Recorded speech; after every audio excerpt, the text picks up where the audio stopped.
But it seems to me that you were basically saying that they don't even have the tools for a third intifada. No, I don't agree with that, because we see glimmers of hope, a glimmer of hope. We see in Gaza now, there are mass demonstrations of people non-violently going to the fence that separates Gaza from Israel and trying to break down the fence to end the siege. Luckily, Hamas is staying out of it, because Hamas is afraid if they're seen to be leading these demonstrations, or they fire so-called rockets in retaliation for the killings of demonstrators, Israel will have a new Operation Protective Edge. So they're staying away, but they're not repressing it. They're not blocking the demonstrations. If these demonstrations, these mass demonstrations, nonviolent, if two other conditions are met, there is hope. Condition number one, they have to convey clearly, unmistakably, unequivocally, our goal is to end the siege of Gaza. We're not trying to overrun Israel. We're not trying to invade Israel. We're not trying to swamp Israel. We just want to end the siege. We want the law to be enforced. The law says the siege is illegal. It's collective punishment. The United Nations Human Rights Commission, in its last report on Gaza, it said, and I'm quoting it, it said the blockade of Gaza, the siege, has to be lifted immediately and unconditionally. Every one of your viewers should commit those words to their memory, immediately and unconditionally. It says nothing about we have to make sure Hamas doesn't use the cement to make tunnels. We have to make sure Hamas doesn't smuggle in weapons. Doesn't say that. It says immediately and unconditionally.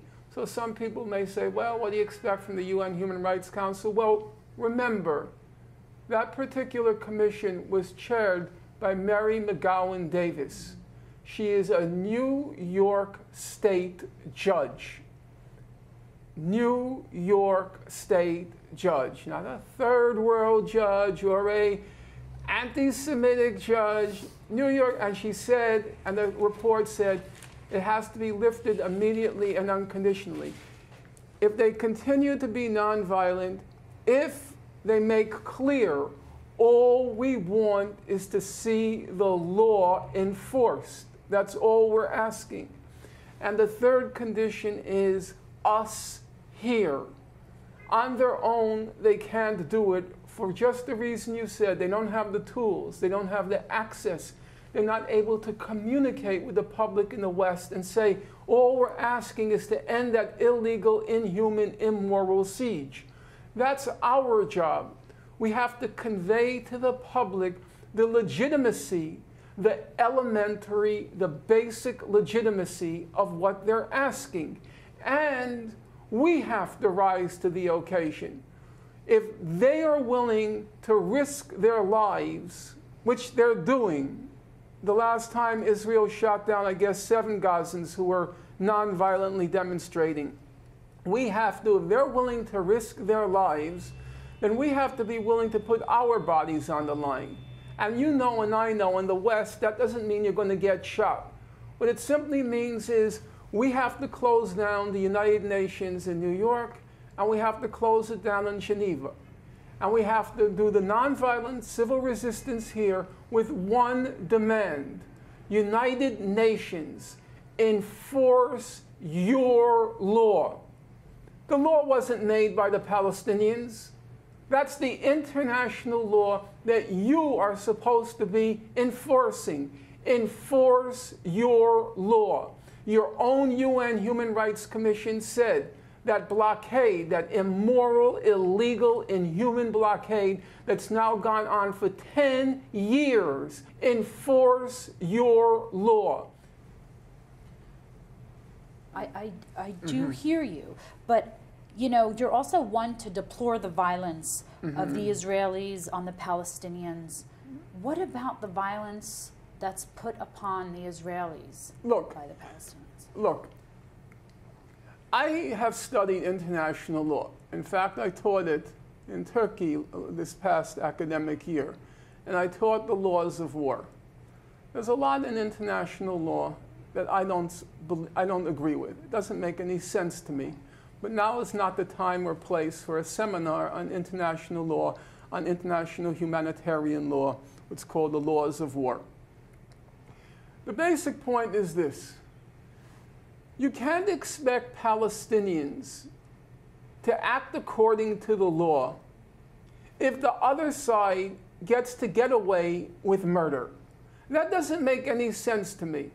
If Israelis can carry on with impunity, no punishment, when they carry out these massacres, these periodic massacres of the Palestinians, or in the West Bank when a family is incinerated and nobody's charged with any crime, then how can you expect the Palestinians to, quote unquote, obey the law when the other side gets away with murder? That to me is an unrealistic and actually an immoral expectation to place on the Palestinians.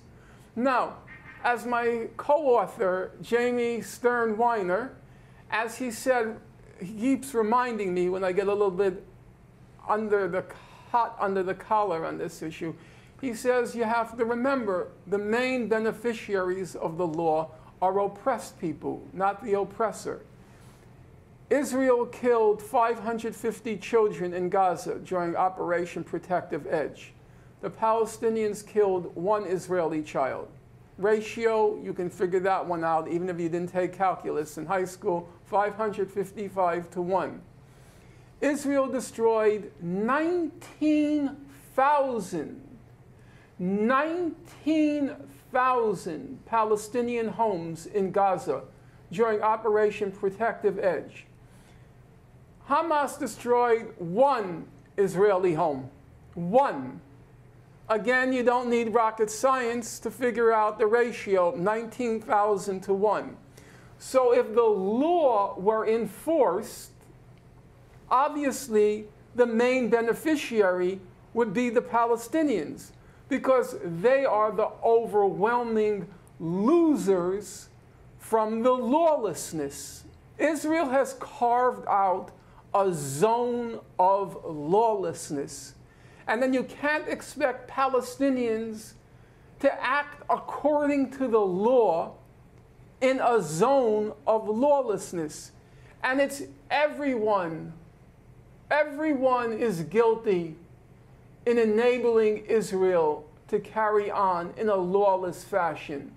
The UN Human Rights Council report, which I mentioned to you earlier, Amnesty International, all of them in their reports in Operation Protective Edge, they all said that Israel was not targeting Palestinian civilians during Operation Protective Edge. That's a scandal. That's a scandal as a general statement. It's doubly a scandal because if you read the reports, and I read them with great care, all of their own evidence, I'm not talking about Palestinian evidence, I'm not talking about my evidence, all of their evidence showed that Israel was targeting civilians. So they accumulate all this evidence, and then they proceed to conclude that Israel was not targeting civilians. So they are aiding and abetting Israel as it carves out this zone of lawlessness. So I say, if you don't want those knifings and other assaults by Palestinians, then enforce the law. When ambulances were going into war zones, do you know the courage it takes? the ambulances would go into war zones in Gaza, in Rafah, place just slips my mind, in Rafah and elsewhere. They went into the war zones. One ambulance, Israel sends the missiles, blows it up, incinerates 8 people in the ambulance. They were just all charred ash. Then a second ambulance comes. I'm not making the stories up. I'm telling you what the reports showed. They fired the missiles at the second ambulance, and then a third ambulance. After you're firing missiles at the ambulances, the sirens are going. They're all marked. They're all marked as ambulances, and Israel doesn't even pretend that they weren't ambulances. They didn't even bother to produce any evidence except one silly tape, which was absolutely worthless. And then after that, you conclude Israel wasn't targeting civilians. You know what an insult that is to the memory of the dead and the torment of the living? And in the face of that, you want Palestinians to respect the law. You spat on the law. You're responsible for every knifing that goes on in the occupied territories. You created the conditions. You think they're monsters? You're Frankenstein. You created the monsters. It doesn't seem that going along with the lawlessness is helping the Palestinian cause. Mona, you're Palestinian, you're a mother. And I know you're speaking from your heart now. Just like you want for your child to have a decent life, not to grow up among death, destruction, and so forth. And there's a natural pacifistic impulse in you as a mother. Of course, I totally agree with you. I said a few moments ago, it's not going to work because you're going to lose the international community, and it's much easier to control knifings than it is to control mass nonviolent civil disobedience. My credo in life is I never quarrel with facts. Of course, what you're saying is true, but there seems to be this kind of precondition for engaging in any conversation regarding what's going on there. You have to begin by deploring the Palestinian violence. I will not begin by deploring the Palestinian violence. I begin by deploring what has been done to those people. I begin by deploring that. And then from there, okay, let's move on. But let's be clear, who created that situation? And I include in that the United Nations Human Rights Council, I include in that Amnesty International, all of these cowards. They're cowards. They're afraid of offending Israel because it may hurt their professional advancement. You know, I had a correspondence with Amnesty International, and they say, we start from the assumption, we start in all of our reports, we start from the assumption that if Israel's using precision weapons, it would never target civilians. Is that a fact? That's what they said, yeah. I have it in writing. And then they go on to say, even if we find no evidence, that they were targeting a military objective, we still have to, and this is their phrase, entertain the possibility that they were.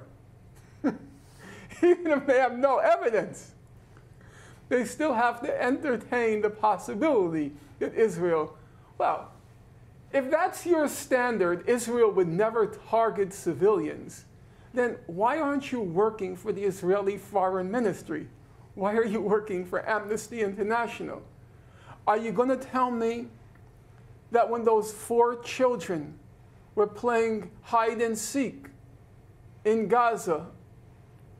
And when they were playing it near an old fisherman's dilapidated hut, and they were children of diminutive size, and Israel, which has every square inch of Gaza under its surveillance, you're going to tell me that when they killed those 4 children, they mistook them for Hamas militants, and they mistook the dilapidated fisherman's hut for a Hamas control center? And you're going to tell me that all the international journalists were wrong when they were sitting there and they said it was a clear case of targeting 4 children? But the amnesty standard now is if Israel uses precision weapons, it can't be targeting civilians. And the UN Human Rights Council was just as deplorable, point by point, wretched point by wretched point, to the point that my innards were writhing, twisting when I was reading these reports at night. I was like calling up all my friends, you got to hear this, you got to hear this. They were laughing hysterically. Israel's targeting children, and you know what the UN Human Rights Council report concludes? I'm not kidding. It says, Israel did not take sufficient precautions to protect civilians in the course of its military attack. Sufficient precautions? They were targeting them, you idiot. That's what your evidence shows. They didn't take sufficient precautions to protect them when they were launching a military attack. Excuse me, where was the military objective? The 4 children? The hut? I mean, it's so laughable. And then to tell the Palestinians, you know, behave, act according to the law. Do you have any hope for what the UN can do, what Amnesty can do, no, what Israel can do? I take no offense at religious people. I believe that everybody has the entitlement to his or her spirituality. I'm an atheist. It's the family I was brought up in, and that's how I'll die. But as a resolute atheist, I still believe God helps those who help themselves. It depends on us. It depends on you, your husband, your family. It depends on me. It depends on ordinary people who have an ordinary, uneducated sense of right and wrong. And the hope is, if you can convey to people the reality, the truth, that maybe you can get them to act. And if you can get people to act, maybe if it's concerted enough and it's enough of a nuisance, though it has to go beyond the nuisance, as in the case of the first Intifada, it paralyzed Israeli society. If it's enough of a nuisance and an embarrassment to the powers that be, then maybe you can budge them. But to rely on the UN, look, I'd rather rely on a corpse than Ban Ki-moon. And in fact, there's very little difference between the two. Probably more life in the corpse. So, no, rely on the UN, forget it. Rely on Obama. Well, we had 8 years of Obama. I think we can agree, don't rely on Obama. We have to rely on ourselves. God helps those who help themselves. I can't end it any better. Thank you so much, Norman, for joining us. My pleasure, and it's always special to be with you because you do something that other people don't. You give me a chance to talk.